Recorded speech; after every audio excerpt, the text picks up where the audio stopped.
I want to start off right away by just jumping in to talk to you a little bit about how you came into this industry. What was your first initial step into the beauty industry? Yeah, absolutely. So my very first step into the beauty industry, I was 13. My very first job, I was working in a deli part-time. I was a cashier, counting back change before the registers actually told you how much to give back, which was a whole lesson in itself. But when I was working in the deli, I actually met a woman who was an educator for Matrix. She would come in regularly and we would talk. She would share a little bit more about her profession and how she was in education, how she was a hairdresser, and she just completely piqued my interest. Through that, we built a relationship and I went and I spent some time and I started working with her. I was her assistant. She had a beautiful little salon right out of her house. And it was just a unique opportunity at a very young age to get an insider look. And she would share with me the trips that she would go on. She would share with me the type of education she was doing, the classes she was doing. So it's just a unique opportunity that kind of opened the world of the beauty industry. There is a whole new way to rise in the beauty industry. LEAD, Rolf's Global Institute, powered by L'Oreal Professional Products Division, is the world's first college degree program for beauty professionals. LEAD is higher education designed to expand your opportunities and open doors to greater success. Create a future with more financial freedom, more autonomy, more possibilities, and more impact. LEAD also provides scholarship opportunities to eligible students worldwide. It's more than a degree, it's a movement. This is where the future of beauty is headed. Be part of it. For more information, please visit leadinstitute.degree.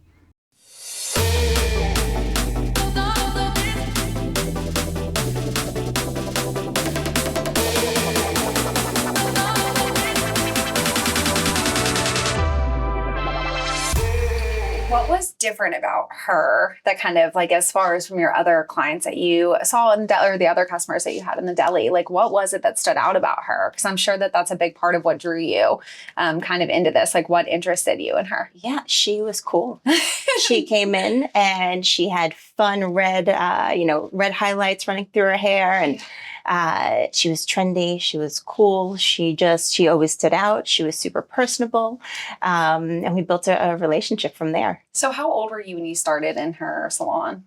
14. Okay. So you were young. How exciting was it to like hear the women that would come in, like the conversations? Like, were you a part of the conversations that would be happening? Were you like eavesdropping? Like, what did that look like? Fully in and part of every single conversation. She had a beautiful little salon, but it was out of her house. So it would be, the three of us with her clients coming in and even just remember the learning curve that I got to go through. And the very first time that I shampooed someone and they sat up and I wet their entire back.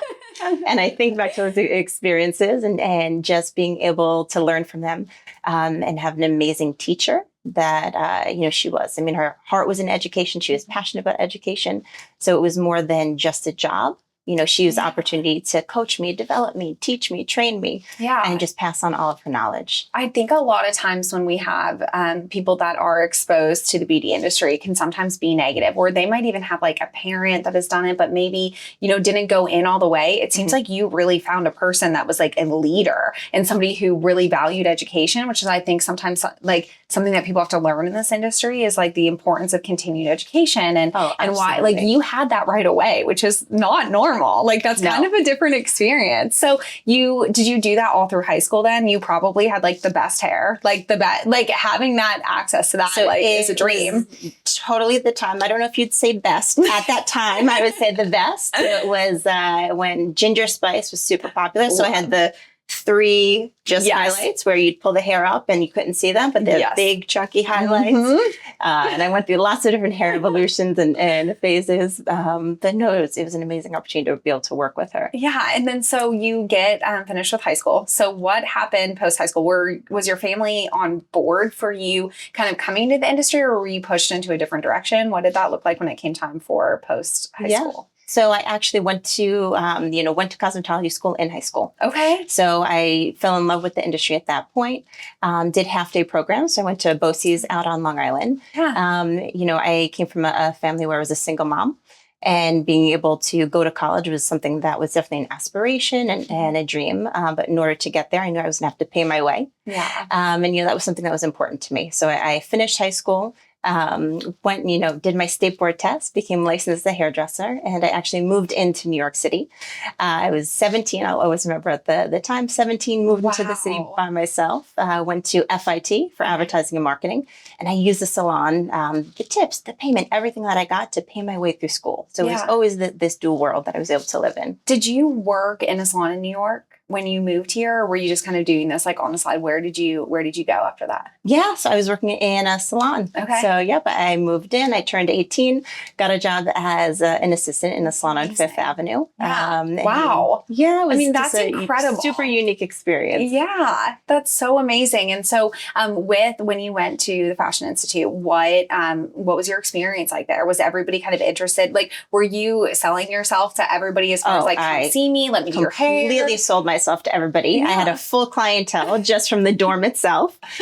And Friday nights, Saturday nights were so much fun because I would literally just have clients. Everybody would rotate in, and I would do hair. Yeah, I would do haircuts. I would do styles. I actually used all of my friends at the time. I was building my portfolio, and I would just have them come in for free haircuts, free highlights. One, to be able to practice, which was amazing. Yeah. And two, I would just take pictures and use all of them to build a portfolio for myself. That's so amazing. Like, I really feel like your journey is so original, first of all. Like, I think it's so cool that this is the path that you took. But I think that you just had these steps along the way that were really important. I think now, obviously it's Instagram now. It was building portfolios back then with the photos and everything. But I think that that's something that is so awesome that you even had that experience or that knowledge to say I'm going to use what is here. And I'm going to use what's around me to actually to grow what you're doing. So you traveled for a little bit after that. I did. So you kind of lived a little bit everywhere. So talk to me a little bit about that. What that journey absolutely. Absolutely. So, transitioned, and while I was going to college for advertising and marketing, I wanted to do a study abroad. So what was just amazing was I had the opportunity to do a study abroad in Florence, Italy. And again, it was an opportunity where I showed up with my comb and my scissors, and I was able to build a side clientele when I was living in Europe. I fell in love, obviously, it's Italy. I fell in love with being in Italy, and I actually took the next semester off. And I stayed in Europe, and I was really able to do that and make extra money, make money on the side from being a hairdresser. And just having tools that I could travel with me and be able to have a trade that you didn't necessarily need that language to be able to bring to life. Yeah, that's so awesome. So then what brought you into this position that you are in now? How did that happen? Yeah, so I came back into the U.S. after my transition and time abroad, and I was graduating. So in order to graduate, I needed to do an internship. And, if I'm going to be honest, at the time, I loved everything about being a hairdresser. I had great clientele. I was making great money. I loved what I was doing. So I thought, you know what, I'm going to finish my college degree, and I'm going to just have that as, something under my belt that I did for myself. And I'm going to go and work full time behind the chair. I had to do an internship in order to graduate. And I actually interned on Matrix DMI. So Matrix DMI, it's the global wing of Matrix. I always remember I showed up to the first day of my interview, and I was, getting ready for a corporate environment. So I thought, of course, corporate, let me put in my 26-inch extensions. So I had my super long hair and my fabulous lashes, and I just showed up into this corporate space. And I actually interviewed for a marketing role at the time. And I remember when I was having the conversation, they were asking, okay, I see that you're a hairdresser. Why are you interested in marketing? Why not a role in education? Yeah. And to be honest, at the time, I had no idea. You don't know what you don't know. Yeah. So she actually put me into contact with the head of education at that time to do an interview. And it just opened up a complete new world that I had no idea even existed. Yeah. That's so awesome. And so it's crazy because like you said, the person that kind of brought you into this was so education focused, and now that's what you're doing. And that's the career path that you've taken. So I think that that's so special. I think that connection is so important. And I think that that's one of the messages that we always, try to send is take those opportunities.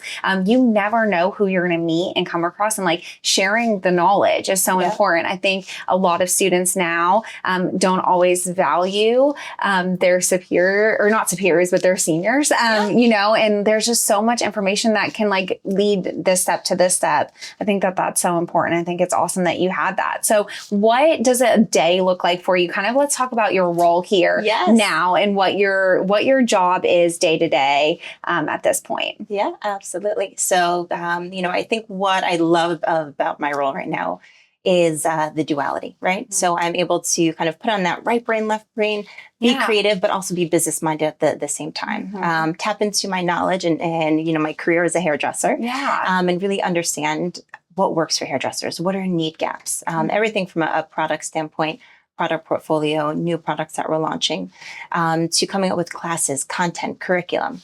Being able to create a bridge and marry those two worlds between, okay, this is the product or this is the lineup that we're launching. Here's how it's performing. Here's a need gap that we perhaps, see in the market. Mm-hmm. And then what's that bridge, right? How do we get it in the hands of stylists? How do we speak to them in professional language that they'll understand how to maximize these tools to really create a path for their own success? Mm-hmm. With a little bit about my role, having the opportunity to work on content development, work with different team members across marketing, across our e-commerce business, across our Sephora business. I think education just has the opportunity to expand beyond boundaries that, are truly endless. And, within this role, you get to touch so many different people, touch so many different lives, which is super rewarding. Do you think that had you not gone to beauty school, had you not had that background, like, do you think that this is something that you would have been able to kind of work your way up to? I mean, you have a very high role in the company. Mm-hmm. Do you think that you would have been able to get here without that? Or do you think that's a big part of it? Yeah, I actually look back at my career and I think the biggest milestone that I had was becoming a hairdresser. Mm-hmm. And being able to have that skill set and be able to do your state board and at the time doing your roller sets and going through those learning and going through that experience. Yeah. That was really the big milestone that created the career path that I was able to find for myself. Yeah. And I think you probably give a really important input to when you all are creating curriculum. Mm-hmm. I'm sure that you just kind of like going back to like, this is how we learn. This is what the classroom is going to be like. Yeah. This is what stylist needs. I mean, I'm sure that there are people that without a beauty school background can go in and say, okay, I'm going to talk to stylists. I'm going to whatever, but you just already have that. And I'm sure stylists appreciate that. I think, I think it's such like a proud role. And I think like it's as a stylist, like you want to be heard. And sometimes I think if there's a separation, it doesn't feel as genuine, but I think you coming in and being like, no, I did this. Like I worked in this, like I'm sure it's valued even more. And what you're able to bring to the company is even bigger because of that. So I think that's so awesome. What advice would you give to somebody that's coming into the industry? What advice would you give to young stylists with you having such a focus on education? I know for me, that's always my, biggest piece of advice is to always, keep learning and keep growing. Is that kind of the sentiment that you share as well? Absolutely. I think, I would say be fearless. Take every opportunity that you can.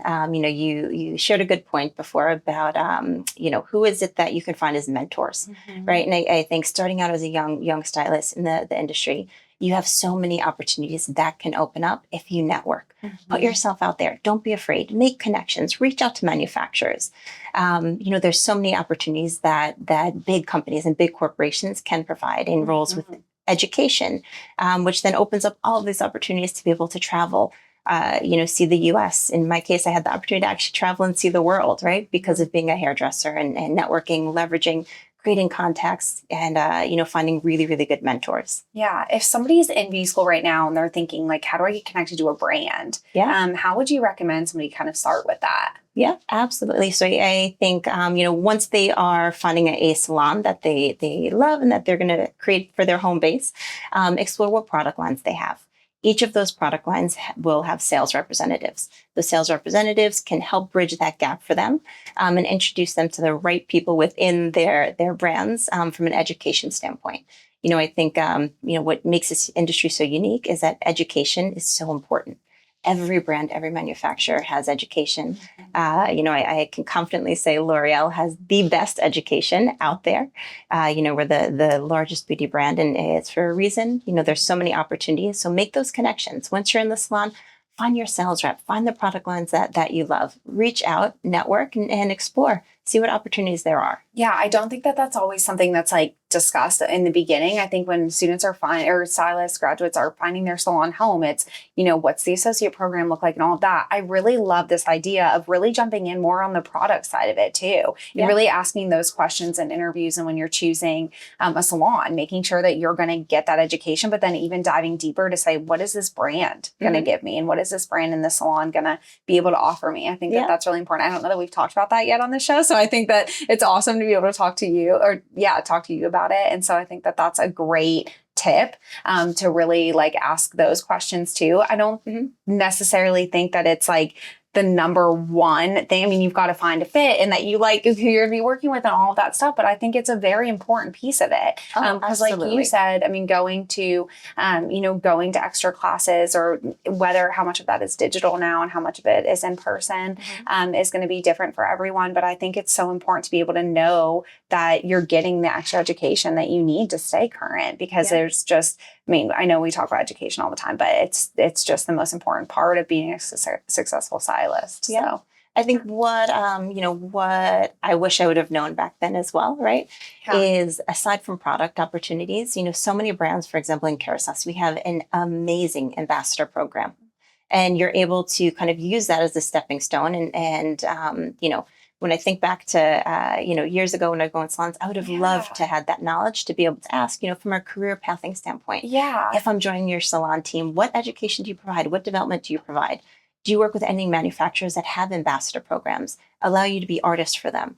And what could that look like, right? Because I think when you're choosing a salon, yes, all those pieces are important. But what does that career path look like, right? Yeah. You want to, make sure that you're building your career to have longevity and to be able to have those growth opportunities. And so many times manufacturers provide those, but they're not as widely talked about in that first interview process. Yeah. How soon would somebody be able to jump into a program like that? Is there like a requirement as far as like you need to be in the salon for a year? You need to be, how long, at what point would you do an ambassador program like that? Yeah, I would say, with the ambassador program, it's around a year would be a good benchmark.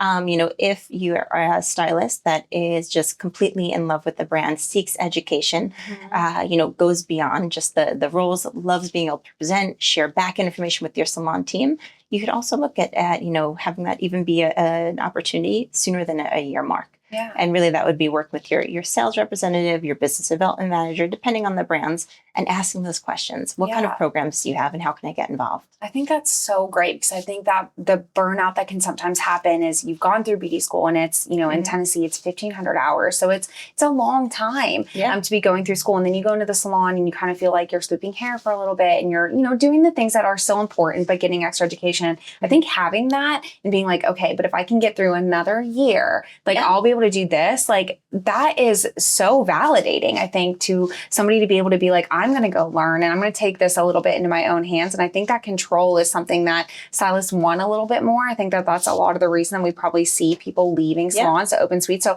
I love that idea for being like, get to this point and you're going to get to do something for yourself that you're going to get to share with your team and create a bigger role for yourself. I am so excited to talk more about this, because I think that that's something that's really important and is really going to be valuable, I think, especially as we're seeing the changes that we're seeing in the industry. So absolutely. And I think, even, coming in and being able to be an ambassador and represent a brand, it will always open up more opportunities. Obviously you have your salon team, you have your salon family, which is amazing, but you are now part of a network of almost 900 people for Kérastase, across the U.S. Wow. That's a really unique community, right? You have additional opportunities for education, additional opportunities for upskilling, for development, presentation skills. And, all of that is made possible really just by taking control and just asking, what else is there? What other opportunities can I seek? What else is available to me? That's awesome. Well, that's so great. And this information is so valuable. So I'm so thankful that you took time out of your busy day to be with us. And it was so awesome to meet you. So thank you so much for being here. And where can we